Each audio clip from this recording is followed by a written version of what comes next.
Okay, this week we are going to be working with shading. So if you got an art kit, you should have a drawing pencil in there.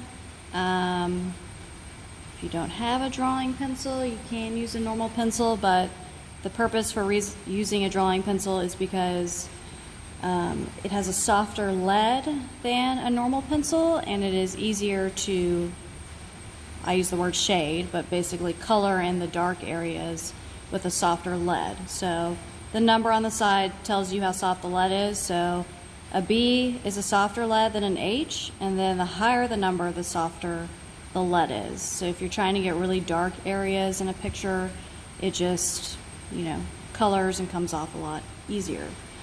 So we're going to start with an apple today, just for some basic shading practice.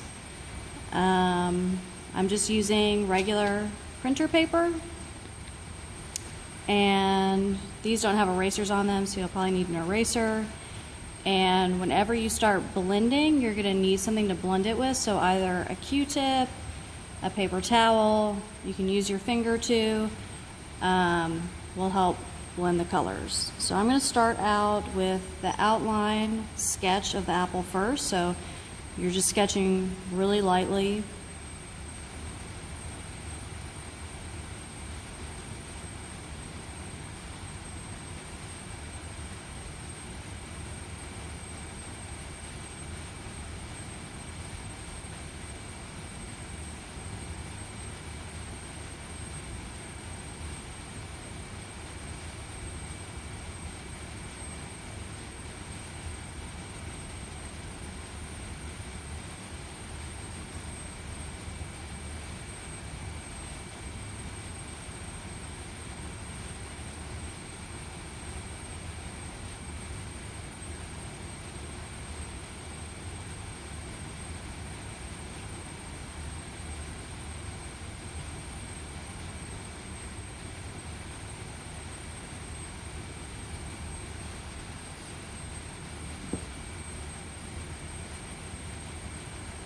Okay, so that is the basic outline. I'm going to start in the top right corner with the shading. And so when you shade, you kind of shade in the direction of like the outline of the shape. So this is a curving shape to it. You don't shade like straight up and down if it's not straight up and down. If it's a box, then yeah, you can. It's an apple, so it has a curve. So you're going to shade it in a curving motion. So I'm looking at the light and the dark areas. So on the side here, it's still a light color. It's not as light as right here, but it's not super dark. So I'm not going to color it in super dark like it is right here or right here.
So now I'm going to take my Q-tip and I'm going to smooth out everything that I just colored.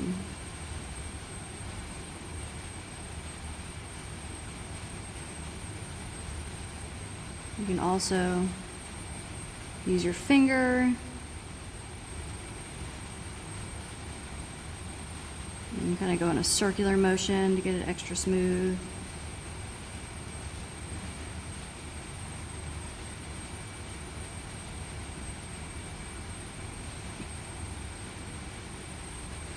Okay, so when you get to this side, so we're doing a curving motion in a C shape on this side. On this side, we're going to go in a curving motion the opposite direction to match the side curve of the apple over here.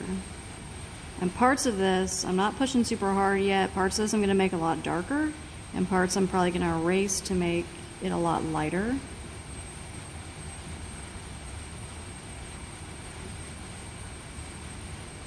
I'm not scribbling, I'm keeping my lines very close together.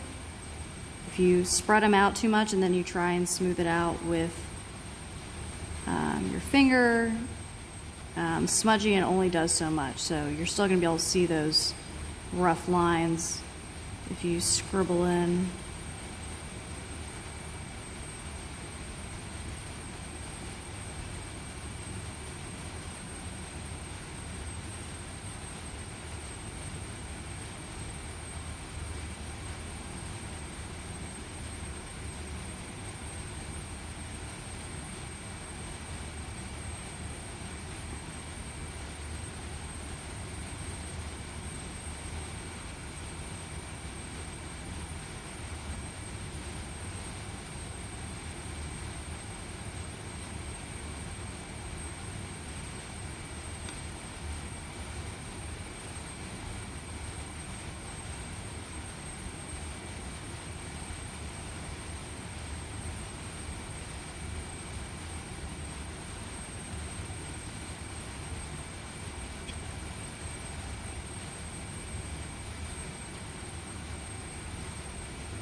Okay, so right now it's all pretty much the same shade of gray, and to make it look more three-dimensional or real, you have to add in the light and the dark areas. So I'm going to start putting in those areas. I'm going to start at the bottom here. It's pretty much almost completely black right here on the bottom of the apple.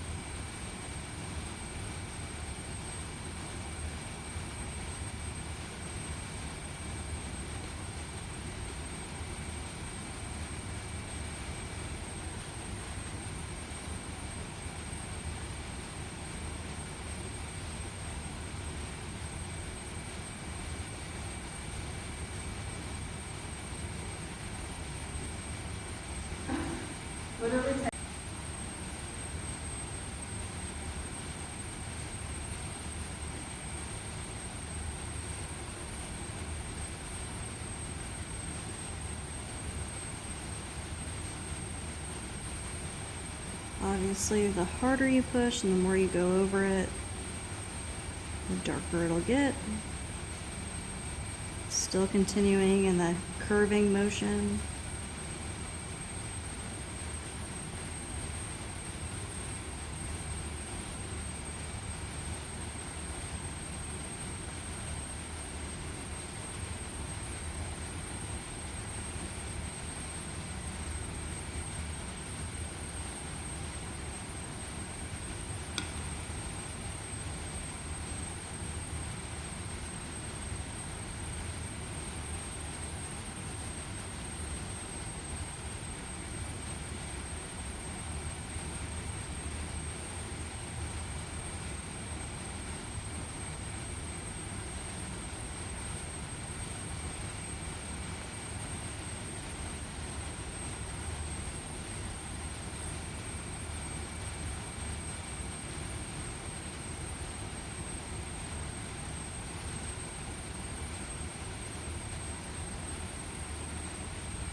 So the more time you spend trying to get it accurate and getting the dark spots dark, the light spots light, medium colored spots medium, the more realistic it's gonna look.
We'll go back to the apple in a second. I'm going to work on the shadow. That's another big part of what makes it look like it's on a table or that it's kind of popping off of the paper. So I'm just going to lightly sketch in the outline of the shadow.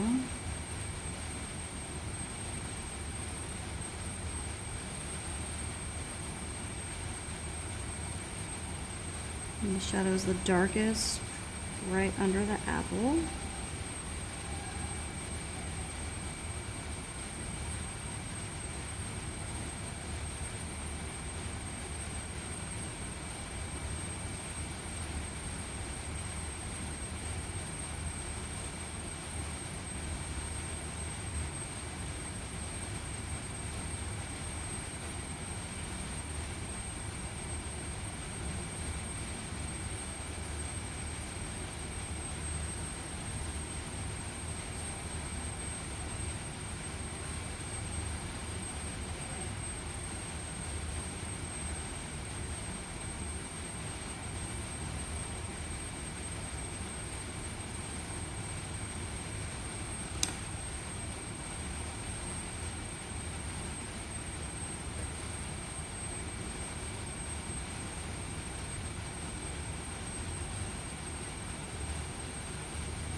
I'm going to go back through and erase some of the areas that I shaded that are pretty light. So that's called a highlight, where the light hits.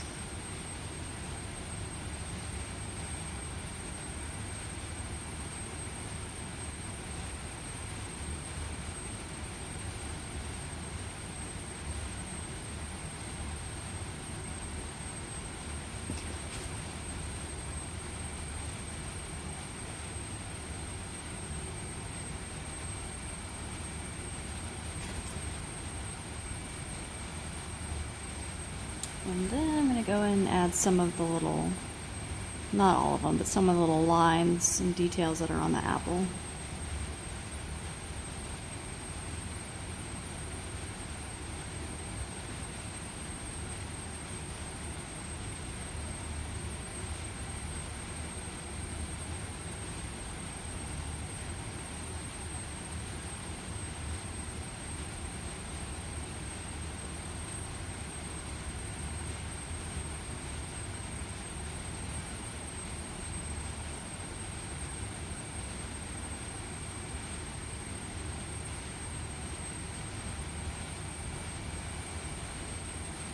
Okay, I'm just gonna review everything, make sure everything's pretty close to how it is in the picture.